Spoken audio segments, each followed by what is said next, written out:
Assalomualaykum qarindoshlar.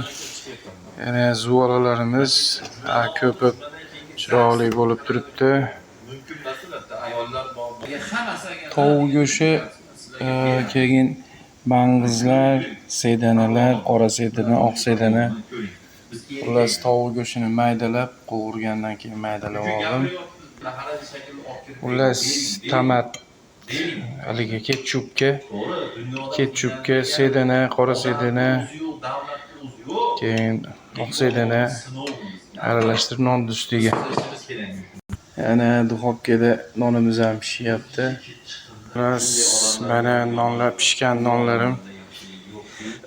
Odam ustib ketar ekan qilaversa, yumshoqqina bo'lib. Yana yumshoqqina bo'lib, qalay go'shtli non orasiga solingan, ustidan yana solingan 2 qavat qilib go'shtli non.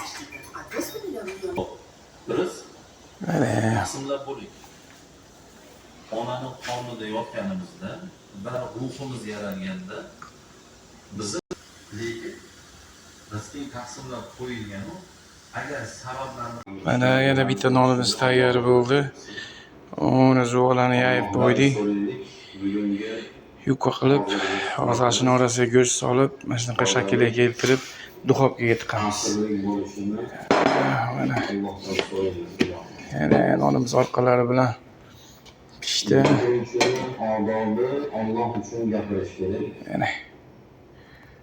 Mana shunaqa yayib oldim. Mana idishni ichiga. Endi go'sht solgandan keyin yana ko'rsataman.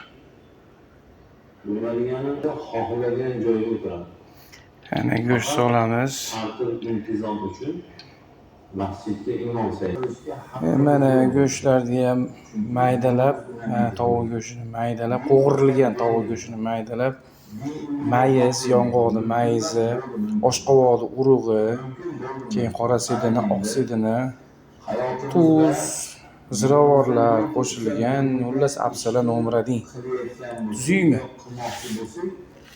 Mana hammasini ajratib qo'ygandim, soladigan go'shtlarni chamalab bo'lib. Endi tepasiga non xamirda solamanda, tepasiga non. Mana buni qora sedana bilan oq sedana tomat surkayman, keyin yana ko'rsataman. Mana tepada haligi xamir tepasiga yaydim, qilib ezib pishtirdim. Yekkaningda mang'izlar, ziravorlar chachilib ketmasligi uchun go'shtlar nonni yekkaningda yaxshilab ezib xamiriga yopishtirib qo'yish kerak. Endi tepasidan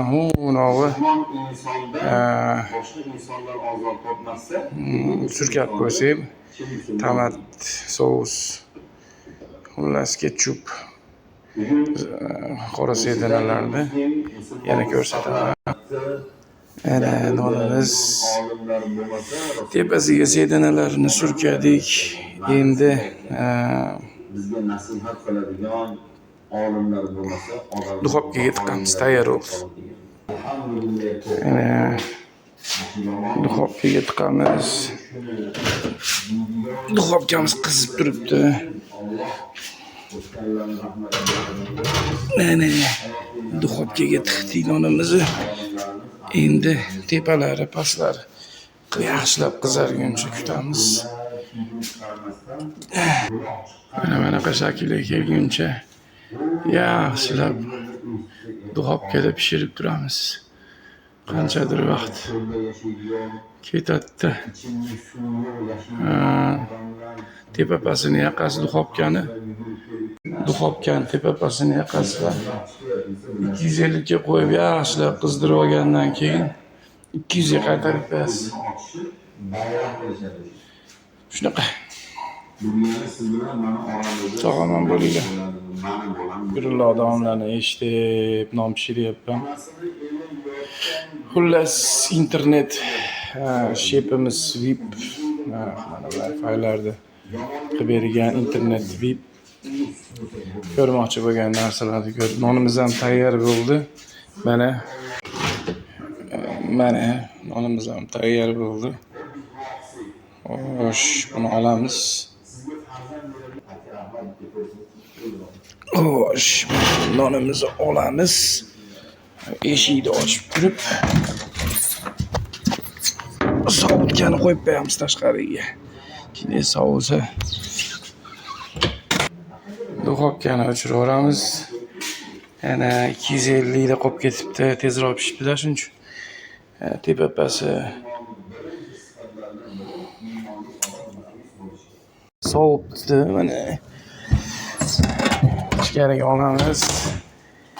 Endi buni ajratamiz. Ana yaxshilab silkib, bo'shatdim. Tepasidan sal urib netib bo'shatdim. Mana endi orqalari ham mana chiroyli bo'lib qizarib pishibdi. Yana yumshoqqina.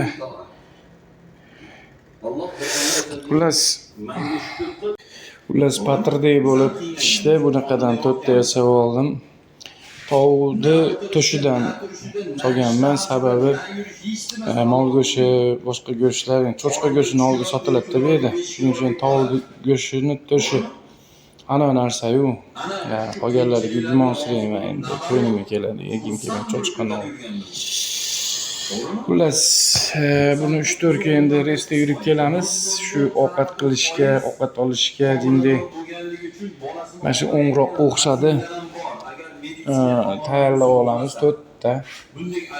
3-4 kun bir hafta yurib kelinadi endi res. Va 10 ta suvda tuxum pishirib olaman. Har ovqatlanganda bitta tuxumni yeyman non bilan. Keyin yana bitta narsa.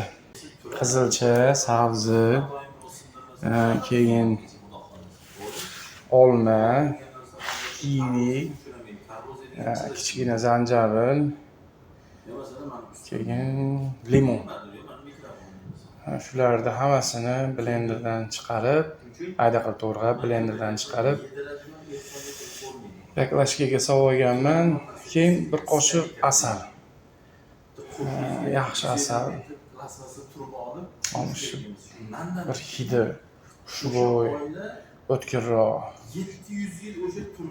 tabiiy asal olishga harakat qilib, bir qoshiq asal solib, doim bokalga 1-2 qoshiq hisobida solib turib, tepasidan qaynoq suvni quyib, choy qilib damlab ichyapman. Shuni aytmoqchi edim.